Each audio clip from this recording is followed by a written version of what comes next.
बिस्मिल्लाहिर्रहमानिर्रहीम।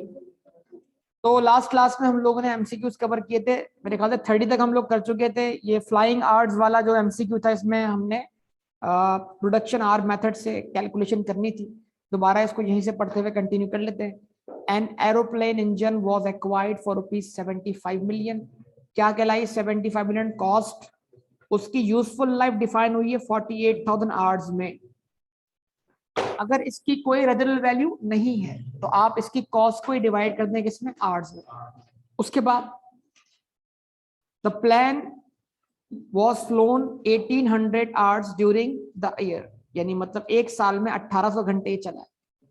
What amount of deduction should be charged in the profit or loss account? तो बताइए 1800 घंटे के हिसाब से इसकी पर ईयर डेडक्शन क्या होगी। तो सिंपल, पहले 75 को डिवाइड करें 48,000 से, जवाब दे। बहुत आसान है इसका सॉल्यूशन। आसान कैसे है, इसकी वर्किंग बड़ी सिंपल है। आपने लिखा 75 मिलियन, ठीक है। 75 को मल्टीप्लाई करवाया आपने 1800 से और डिवाइड करवा दिया कितने से, 48,000 से। मतलब 75 मिलियन के 48,000 टुकड़े कर दिए आपने। तो क्या मिली आपको, per hour rate of depreciation. उसको मल्टीप्लाई किससे करवा दिया, 1800 से। आंसर आएगा, क्या आंसर आया बताइए जी। 2.8125, ठीक है ना। अब असल में मसला ये है कि आंसर 75 मिलियन है और आपको 75 जो है ना वो 6 जीरो हटा के दिया गया है। तो आपके पास कैलकुलेटर में जो आंसर आएगा वो पॉइंट्स में आएगा, और ऑप्शन में वो आंसर मिलियन में दिया, ऑप्शन में वो आंसर फुल वैल्यू में दिया है। तो इस हिसाब से करेक्ट आंसर डी बनता है। और बहुत चांसेस है कि बच्चे जो है वो ए की तरफ चले जाए। क्यों, इस आंसर को आप 1 मिलियन से मल्टीप्लाई करें। इससे मल्टीप्लाई करें, यानी 1 के बाद 6 जीरो और लगाएं और मल्टीप्लाई करें, तो आंसर कन्वर्ट होकर आएगा फुल वैल्यू के अंदर। देखिए आई कैप का सबसे बड़ा मसला है कि बाज दफा एमसीक्यू सही होने के बावजूद भी हम गलत ऑप्शन की तरफ चले जाते हैं। 1 मिलियन से 1 के बाद, अरे यार दो तरीके हैं भाई इसको सॉल्व करने के। या तो आप 75 मिलियन को फुल लिख दें, 75 के आगे कितने जीरो लगा दें, 6 जीरो, और डिवाइड कर दें किससे, 48,000 से। तो आपको मिलेगा पर आवर रेट ऑफ डेप्शन। उसको मल्टीप्लाई करवा दें किससे, 1800। अब डायरेक्ट आंसर फुल वैल्यू में आएगा, वही करेक्ट आंसर। चेक कर लें, ये वाला आंसर आएगा।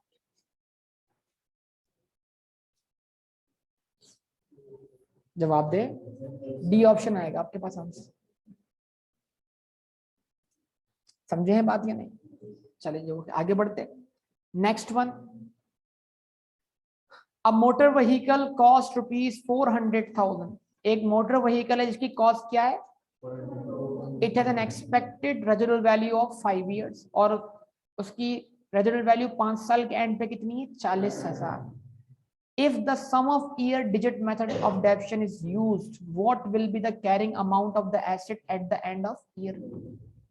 Carrying amount पूछ रहा है भाई, carrying amount पूछ रहा है। WDV निकालने का फॉर्मूला क्या तरह देखिएगा, सॉल्व कर लें इसको, चाहे तो कैलकुलेटर पे करें सॉल्व, आपके ऊपर डिपेंड करता है। लेकिन अब जहन में रखिएगा चीजों को, आप गलती मत कीजिएगा। अच्छा जी, आपको याद है, आप भूल चुके हैं वैसे, भूल चुके हैं आप, कह रहे हैं हम भूल चुके हैं। कॉस्ट लिखिए आपने प्लीज, कॉस्ट क्या है इसकी, 400,000। इसमें से लेस करवानी है आपने क्या, अक्यूमुलेटेड डेप्रीसिएशन। कौन से साल के एंड वाली, 2 साल के एंड वाली। तो 2 साल के एंड पे जो अक्यूमुलेटेड डेप्रिसिएशन होगी उसमें 2 साल की डेप्रिसिएशन का क्या होगा, सम शामिल होगा। तो डेप्रीसिएशन निकालें पहले ईयर 1 की, फिर डेप्रिसिएशन निकालें फिर ईयर 2 की, फिर कर दें दोनों का सम, और वो सम क्या कर दें, इसमें से लेस करवा दें। क्या मिल जाएगी आपको, WDV। हाँ जी, sum of the year digit method है, यूजफुल लाइफ कितनी है, 5 साल। 5 साल का सम करेंगे, सम आएगा 15। आवाज नहीं आई बेटा, 5 साल का सम करें, सम क्या आएगा 15। तो पहले साल की डेप्शन है 5 डिवाइड बाय 15 के बराबर है। लेकिन ख्याल कीजिएगा, जरा बोर्ड पे देखें, लिखा मैंने 4 लाख, 400 लिख रहा हूं यहाँ पर समझाने के लिए इन शॉर्ट। 400 में से मैंने माइनस किया 40। जैसे ही मैंने 400 में से 40 माइनस किया, क्या बचा? डेप्रीशिएबल अमाउंट कितना? 360। क्या बचा? पक्का 360। पहले साल की डेप्शन 5 डिवाइड बाय 15, याद है या भूल चुके? भाई हम SYDM में ईयर्स का सम करते हैं ना, 5 + 4 + 3 + 2 + 1, सम क्या आएगा? 15। तो पहले साल का रेट क्या है? 5/50। दूसरे साल का रेट क्या है? ठीक है जी। तो बताइए यहाँ पर क्या आंसर आएगा? 360 मल्टीप्लाई बाय 5 डिवाइड बाय 15, क्या आंसर आएगा? 1,20,000 पहले साल की डेप्रीसिएशन। उसके बाद 400 माइनस 40 मल्टीप्लाइड बाय अगले साल की डेप्शन 4/50। बोले 96,000 डेप्रीसिएशन है 2 साल की। इन 2 साल की डेप्शन का आप पहले सम करें। 2,16,000। 2,16,000 को आप 4 लाख की कॉस्ट में से लेस करवा दें, यानी cost minus accumulated depreciation, WD मिल जाएगी 1 लाख। तो इसका मतलब 1,84,000 हमारा करेक्ट आंसर।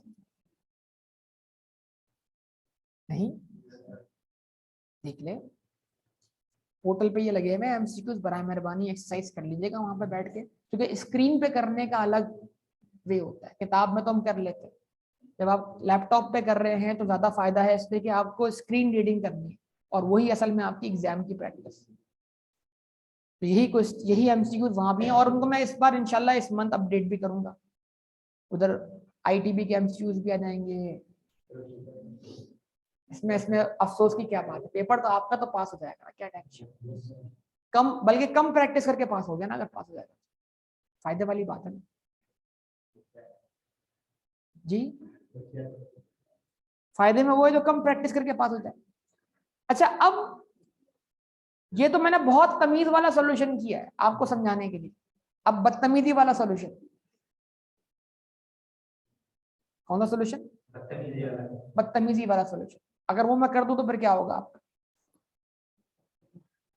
अच्छा, पहले कम बदतमीजी वाला सॉल्यूशन, इसमें थोड़ी तमीज भी है। लिखा मैंने कॉस्ट, क्या लिख रहा हूं मैं यहाँ पे? Less accumulated depreciation. डायरेक्ट निकाल रहा हूं ईयर 2 पर। देखिए क्या लिख रहा हूं मैं, लिखा मैंने 400 माइनस किया मैंने 40, क्या आ गई? 3 नहीं, रेजिडुअल वैल्यू के बाद डेप्रिशिएबल अमाउंट आ गया।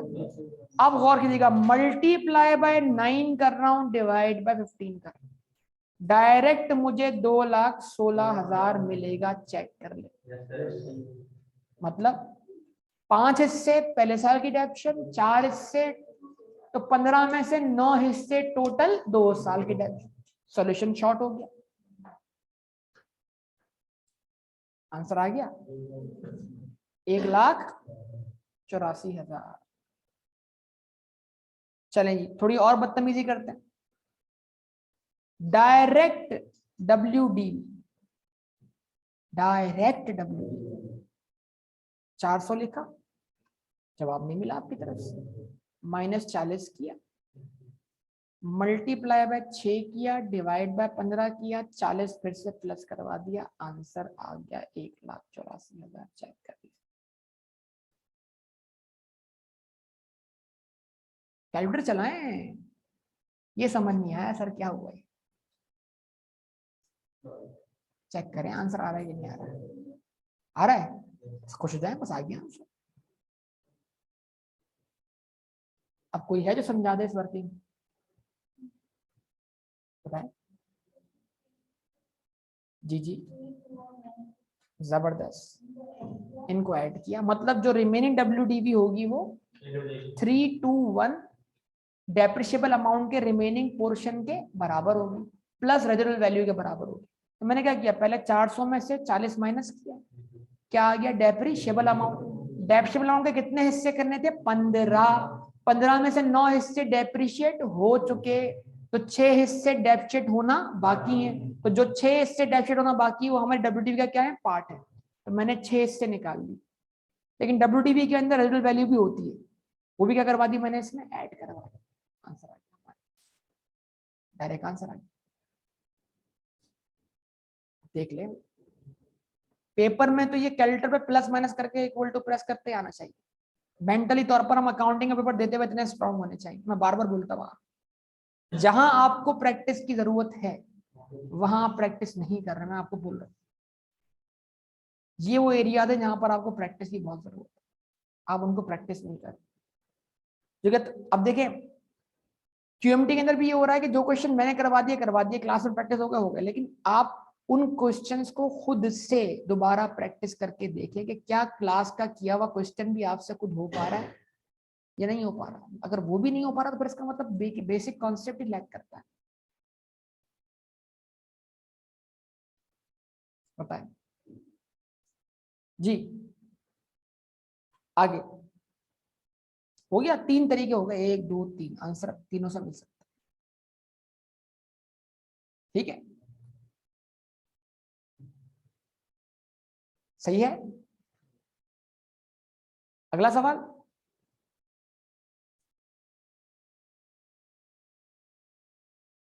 आ रही है वीडियो, आ रही है वीडियो, आ रही है, शाम तक आ रही है।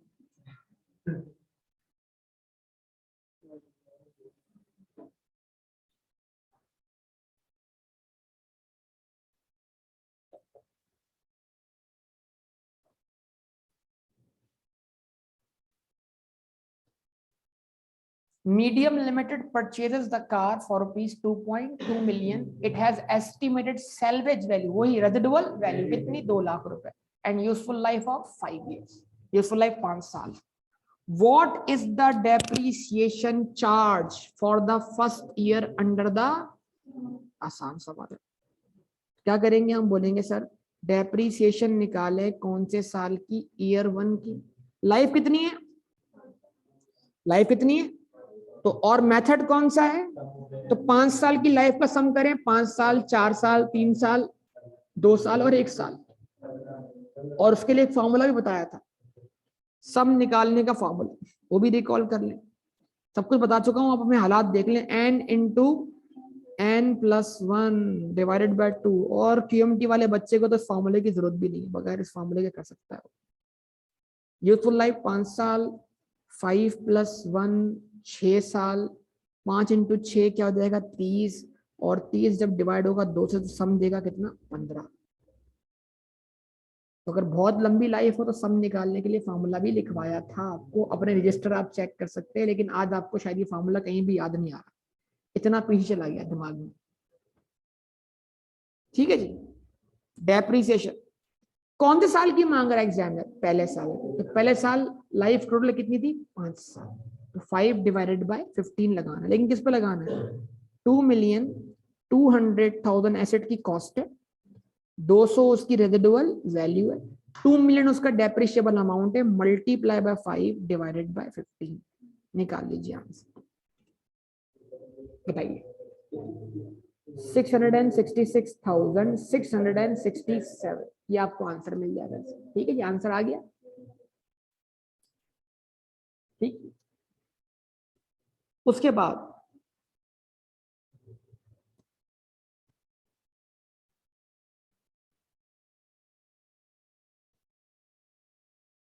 अगला सवाल,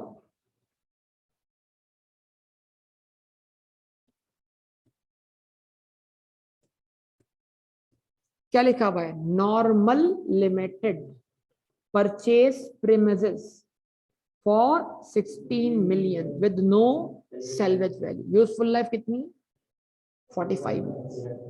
What is the depreciation charge for the 4th year under the sum of, बार बार ही पूछ रहा है, सम ऑफ द डिजिट मैटर। हमने क्या बोला भाई, 45 मिलियन, सॉरी 16 मिलियन जो है उसकी क्या है, कॉस्ट है। मैं पूरी वैल्यू लिख दूं, 16 मिलियन। यूजफुल लाइफ क्या बताया उसने,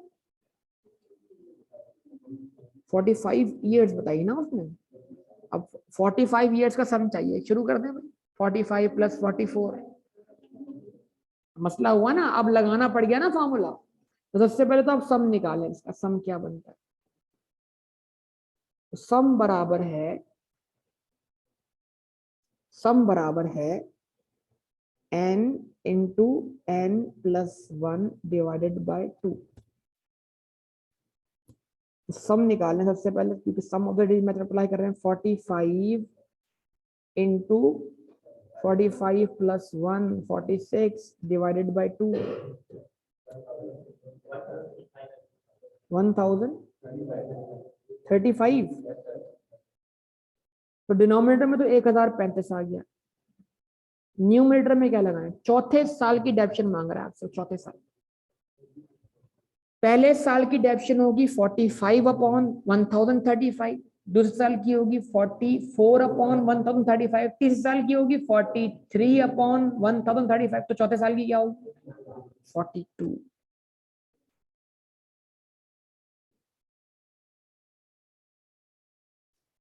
बताइए 6,492,000। Option B is the correct answer. सही है, सही है, पक्का कंफर्म किया सॉल्व आप लोगों ने इसको।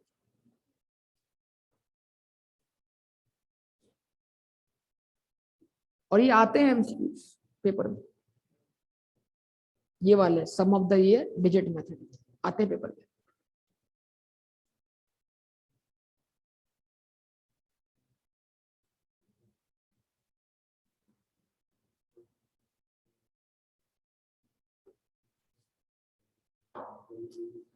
हाँ जी, Hunza limited acquired a new office building on 1st October 2014. Its initial carrying amount consisted of, land की वैल्यू कितनी है 2000, ऊपर लिखा हुआ है रुपीज इन 1000 मतलब 2 million, building structure 10,000, air conditioning system 4,000, total value 16,000। तवज्जो दरकार होगी बहुत ज्यादा। The estimated lives of the building and structure and air conditioning system are 25 years, ठीक है, and 10 year respectively। यानी बिल्डिंग की लाइफ 25 साल है और एयर कंडीशनिंग की लाइफ 10 साल है। When the air conditioning system is due for replacement, it is estimated that old system will be dismantled and sold for rupees। तो ये क्या होगा, उसकी residual value. Depreciation is time apportion when where appropriate, मतलब depreciation हम charge करते हैं fractional. क्या चार्ज करते हैं, टाइम अपोर्शनमेंट करना। At what amount will the non current assets be shown in Hunza limited statement of financial position at 31 March 2015।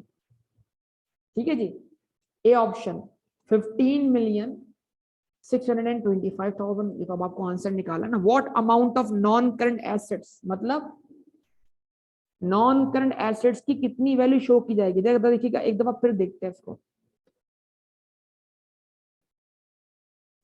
नया office building हमने कब एक्वायर किया, और हम ये एक्वायर करने के बाद अपना साल कहां एंड कर रहे हैं 31 मार्च। तवज्जो दरकार है। तो अक्टूबर, नवंबर, दिसंबर, जनवरी, फरवरी, मार्च, यानी एक्वायर करने के 6 महीने बाद। इट मींस इन पे 6 महीने की क्या चार्ज होगी, डेप्रिसिएशन। वो पूछ क्या रहा है कि इन सब का टोटल अमाउंट कहां पर स्टेटमेंट ऑफ कैसे देखने को मिलेगा। तो आइए जरा उसकी हम एक वर्किंग कर लेते हैं। हम लिखते हैं, सबसे पहले लिखा मैंने लैंड, फिर मैंने लिखा बिल्डिंग, फिर मैंने लिखा इक्विपमेंट। क्योंकि हमारे पास एक आइटम नहीं है, कितने आइटम, 3 आइटम। और यहां लिख दिया मैंने टोटल। क्या लिख दिया, टोटल। यहां लिखी मैंने कॉस्ट। तो लैंड की कॉस्ट 2000 बोल दे, बिल्डिंग की कॉस्ट 10,000, इक्विपमेंट की कॉस्ट 4000, टोटल एसेट्स की कॉस्ट 16,000। अब हम लेंगे डेप्शन का इफेक्ट। लैंड की कोई यूजफुल लाइफ बताई नहीं गई, तो लिहाजा हम लैंड को डेप्रिशिएट नहीं करते, सही है। लेकिन हम बिल्डिंग को डेप्रिशिएट कर रहे हैं। बिल्डिंग की यूजफुल लाइफ बताई गई 25 साल, तो 10,000 डिवाइड किससे किया, 25 से। जैसे ही 10,000 को डिवाइड 25 से करेंगे तो बिल्डिंग की मिलेगी पूरे 1 साल की डेप्शन, लेकिन अभी 1 साल हुआ 6 महीने में। तो इस अकाउंटिंग पीरियड में आपने साल की डेप्शन चार्ज करनी है या 6 महीने की? क्वेश्चन क्या बोल रहा है, टाइम अपोर्शनमेंट करनी है, तो मल्टीप्लाई बाय 6 डिवाइड बाय 12, क्या आंसर आएगा, 200। तो 200 क्या हो जाएगी, बिल्डिंग की डेप्रिसिएशन। जवाब दे नहीं यहाँ। अच्छा जी, फिर इक्विपमेंट की डेप्शन निकाल। इक्विपमेंट की लाइफ क्या बताइए क्वेश्चन, इक्विपमेंट की लाइफ क्या बताइए उसने, 10 साल, और रेजिडुअल वैल्यू बताइए उसने 4000 minus 500 divided by 10 multiplied by 6 divided by 12, 175। तो अब हम बताइएगा इन तमाम एसेट्स पर टोटल कितनी डेप्शन चार्ज कर रहे हैं, 370, सही। तो इन एसेट्स को हम डेप्शन की वजह से कितने से रिड्यूस कर रहे हैं, सबको मिला के 375। स्टेटमेंट ऑफ फाइनेंशियल पोजीशन में ये अमाउंट आना चाहिए, 15,000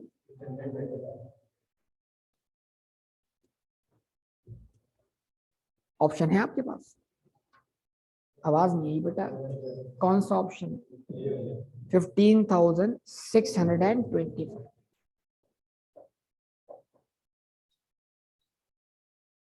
सवाल क्या पूछ रहा है वो हमसे, एसओएफपी में कितनी डब्ल्यूडीवी जानी चाहिए, वही हम जवाब दे रहे हैं। अगला सवाल,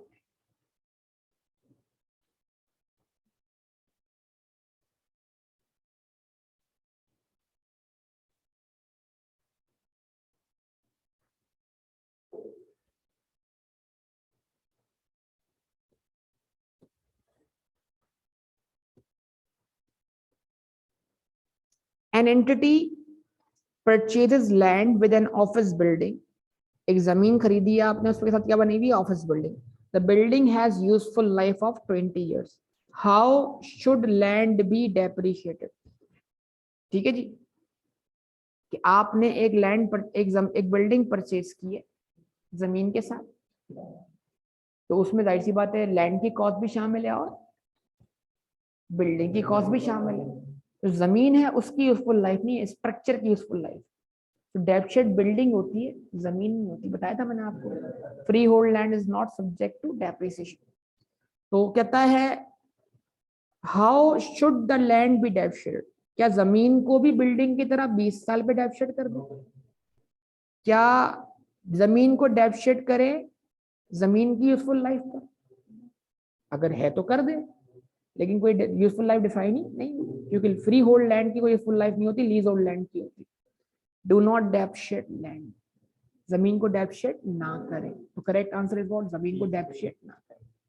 free hold land is not subject to depreciation. तो इसका मतलब क्या है, अगर सुन लें जरा बात को, अब भी वक्त है समझ लें।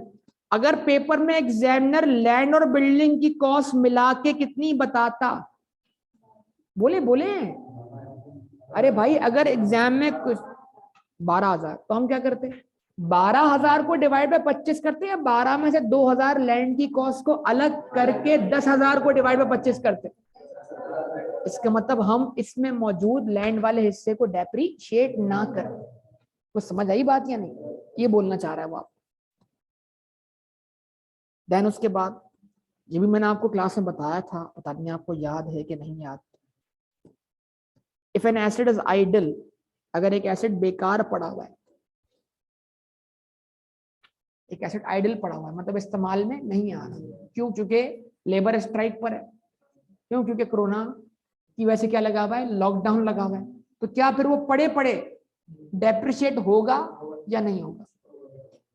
जवाब इसका बड़ा सिंपल है, दो जवाब है इसके।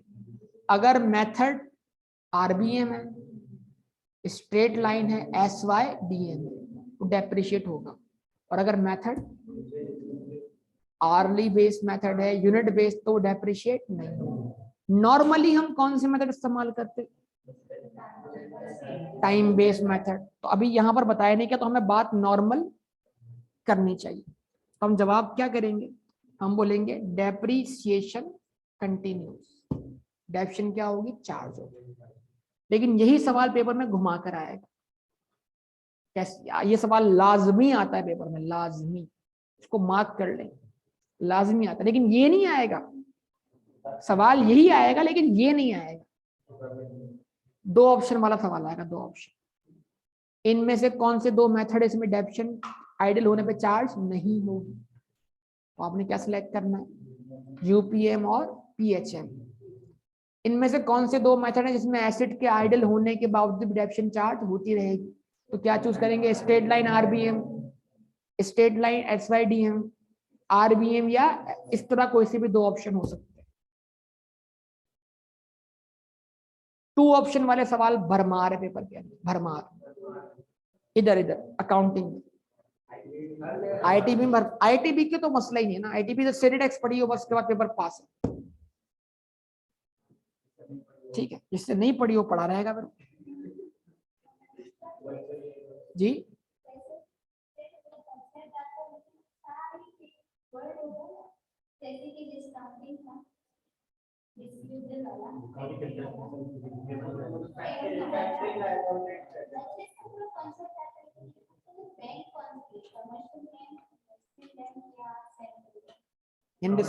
डिस्काउंटिंग कौन सी बैंक कर रही है, सवाल ये। अच्छा अच्छा, तो फिर क्या जवाब दिया आप?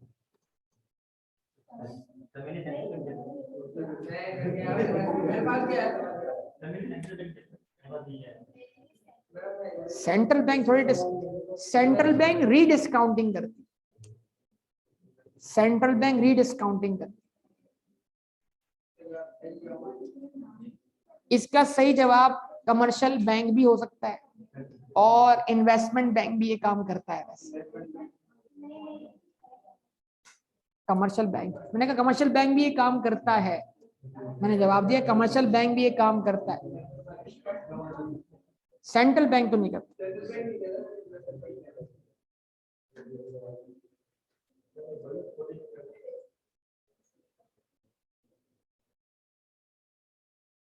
ठीक है, बहरहाल चले। अगला सवाल, क्वेश्चन नंबर 37। पढ़े सवाल।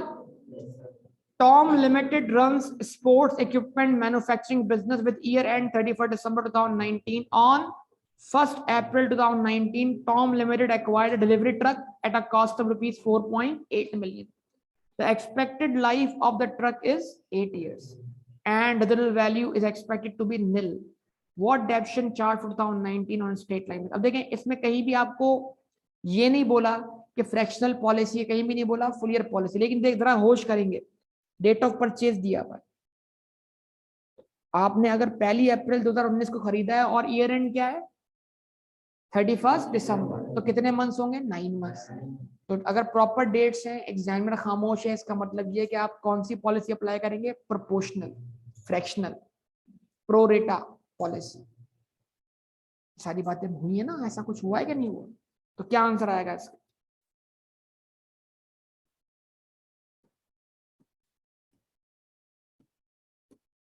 तो क्या है उसकी वैल्यू? 4,800,000। क्या है? कॉस्ट है, कोई रेजिडुअल वैल्यू नहीं है। आवाज नहीं आई बेटा। डिवाइड किससे कर दिया आपने? 8 से। 8 क्या हो गई? उसकी यूजफुल लाइफ हो गई। आंसर क्या है? और ये आंसर भी मौजूद है, ख्याल रखिएगा ये। लेकिन ये है पूरे साल की डेप्शन। आपको चाहिए अप्रैल से लेकर दिसंबर, मल्टीप्लाई बाय 9 डिवाइड बाय 12 जी, 4.5। आपका करेक्ट आंसर जो है 4.5 लाख, सी ऑप्शन सही है। वैसे आप जब पेपर दे रहे थे और जो आंसर आपको करेक्ट लग रहे थे वो ज्यादातर कौन से ऑप्शन से?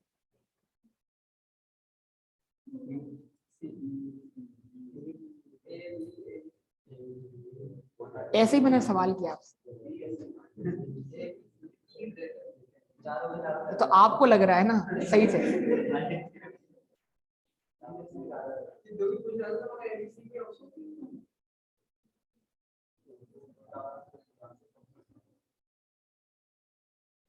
अब एक ही सवाल 3 दफा रिपीट हो रहा है, उसमें मुख्तलिफ सिचुएशन में आपसे पूछ रहा है, पढ़ते हैं देखते हैं क्या केस बनता है। An entity which makes up its accounts annually to 31st December provides for depreciation of its machinery at the rate of 10% per annum using, ठीक है जी, एक कंपनी है जो अपनी मशीनरी को स्ट्रेट लाइन पे डेप्रिशिएट कर रही है, मेथड मिल गया आपको, रेट कितना है 10%। On 31st December the machinery consisted of 3 item purchase as under. 1 जनवरी को आपने मशीन ए खरीदी, आवाज नहीं आई। 1 अप्रैल को आपने मशीन बी खरीदी, लेकिन ये 14 में ये 15 में, और मशीन सी आपने इस अकाउंटिंग पीरियड में खरीदी। भाई जाग जाए, तो आप डेप्शन निकाल रहे हैं 2016 के लिए। तो 2 मशीन्स ऐसी हैं जो आपके मशीन अकाउंट के बैलेंस बीडी में पहले से मौजूद होंगी। क्यों? क्योंकि वो तो पिछले अकाउंटिंग पीरियड में बाय की गई है ना। तो इन 2 मशीन की कॉस्ट पे तो चार्ज होगी पूरे साल की डेप्शन, लेकिन जो मशीन सी आई है वो इस साल के बीच में आई है, इस पे चार्ज होगी कितने मंथ्स की डेप्शन? 6 महीने की डेप्शन। ऐसा ही है ना? पक्का कंफर्म? तो क्या पूछा है? पूछ भी रहे what will be the डेप्शन charge for 2016। 2016 का डेप्शन चार्ज क्या होगा? जवाब दे सकते हैं आप।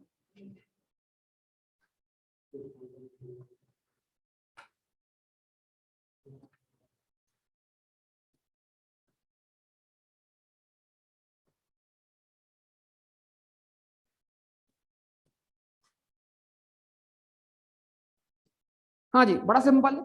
मशीन ए की कॉस्ट 3 मिलियन। जवाब दे।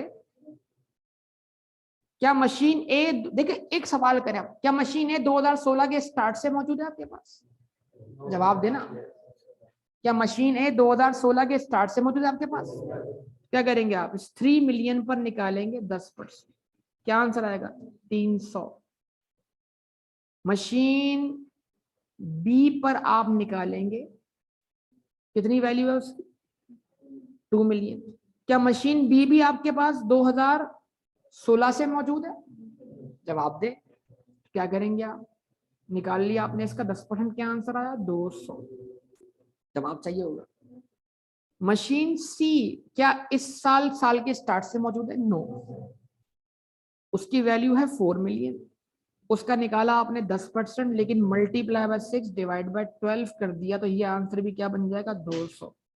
इस तरह आप जो टोटल डेप्शन चार्ज कर रहे हैं वो 300 प्लस 200 प्लस 200 यानी 700 चार्ज कर रहे हैं।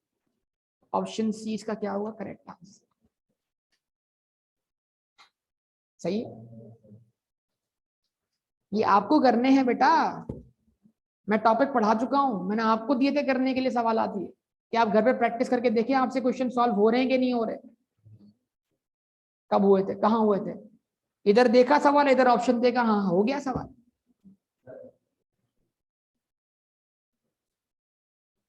अगला सवाल, अगर अगर यही सवाल, हाँ भाई, अब ये अगर आप कर दे तो क्या ही बात है। अगर यही बोला जाए, जो मैं कितनी बार आपकी अजम्पशन बना चुका हूं, प्लीज कि यही सवाल आरबीएम से कर दे, डब्ल्यूडीबी तो निकलेगी, लेकिन आरबीएम से डेप्शन का डेप्शन क्या होगी पर ये। अगर यही सवाल आपको करने के लिए बोला जाए आरबीएम से, तो आप डेप्शन किस तरह निकाल रहे होंगे? सब सिखा चुका हूं, सब हो चुका है। ये कौन से मेथड से निकाली है मैंने? अब किससे निकाल रहा हूं मैं? बोले मशीन ए, मशीन ए कितनी पुरानी है? 2 साल पुरानी। ये मशीन ए का कौन सा साल है? तीसरा साल। तो अगर आप मशीन ए पर 10% करके 2 साल डेप्शन चार्ज कर चुके होंगे, मशीनें कब बाय की थी आपने? तो 2014 में आपने मशीनें पे पूरी डेप्शन चार्ज की 10%, क्योंकि 1 जनवरी को बाय किया।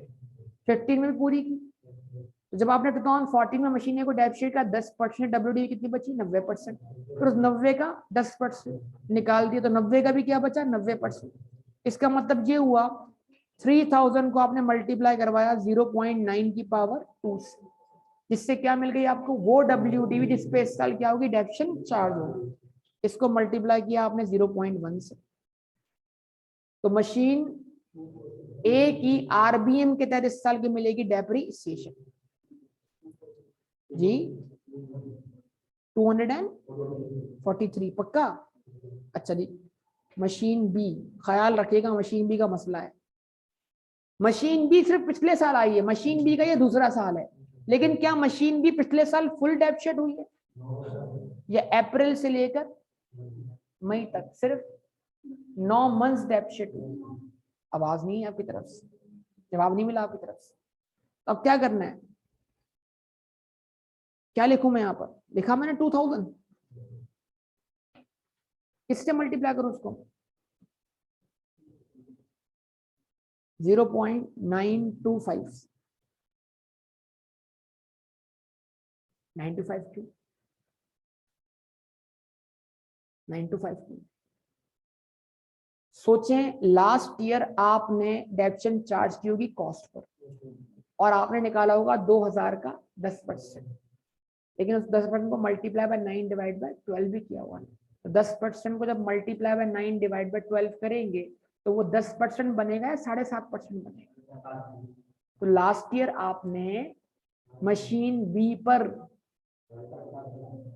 कॉस्ट का 10% नहीं बल्कि 7.5% डेप्शन चार्ज की। तो अगर हम 100 में से 7.5 निकाल दें तो क्या बचेगा? 92.5%।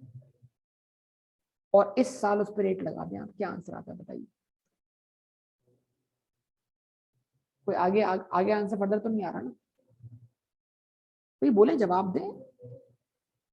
और मशीन सी आपने इस साल ही बाय की है, और मशीन सी का ये पहला साल है, तो इस साल तो मशीन सी पे रेट लगेगा, इस पर कॉस्ट पे लगेगा 10%। बोले लेकिन कितना वक्त हुआ है? तो इस 10% को आप मल्टीप्लाई बाय 6 डिवाइड बाय 12 कर रहे हैं, मतलब आप इस रेट को आधा कर रहे हैं। ये डेप्शन 10% नहीं है बल्कि 5%। सम कर दो कितना? 628। 6,28,000 क्या है आपकी आरबीएम बेस्ड डेप्शन? किसकी? 2016 की। और अगले एमसीक्यू में शायद आपसे यही पूछा जा रहा है। देख लें क्या पूछ रहा है। एक तो लिखा हुआ है एसिड डेप्शन हो रहा है यूजिंग रिड्यूसिंग बैलेंस मेथड जी।